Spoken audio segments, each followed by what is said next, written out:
مرحبا ترحيبتين بالضيوف الحاضرين يا وجيه بالسعادة علينا مقبله.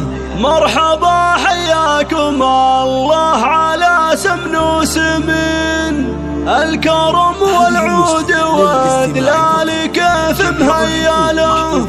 باسم فارس بحفلة ولدها مرحبين، ضيفها بالطيب والمرحبا تستقبله.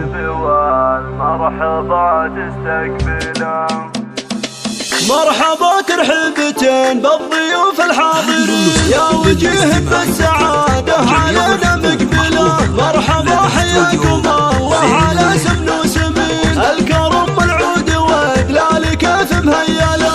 اسم فارس بحفلة ولدها مرحبين، ضيفها بالطيب والمرحبا تستقبله. لأجلها أم العريس نهدي القفا الثمين، والتهاني نزفها بالبيوت المجزلة. افرحي يا ام فارس عسى ايامك تزين، والله يهنيك وسنين عمرك طايله. يا سمو الطيب يا ربة العقل الرزين، الكرم والطيب ساسك ولحد يجهله. طلتك بالحفل يا كأنها البدر المبين، بالجمال وبالمهابة وصوفك مثيله. بنت عز وبنت شيخ ورجال غانمين، شيخة القدر عالي وشان منزله. للعريس فارس زف التهاني مباركين، ألف مبروك وعسى الخير دايم فالله.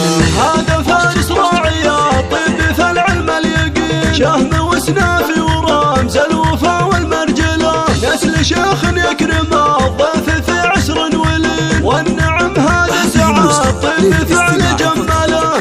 ابو فارس على الكايده عزم متين، لا وقف شال الحمول ويفك المعضله. والعضيد بشارف الكايده حصن حصين، محزم وقت الشدايد فعول مجمله. من سلايل لابس المجد من مضى سنين، روسي بالحارث هلا العز واهل الطايله. والله ان الحارث اسم له بين، فالمواقف اللقاهم سيوف مصقله. فالمواقف اللقاهم سيوف مصقله.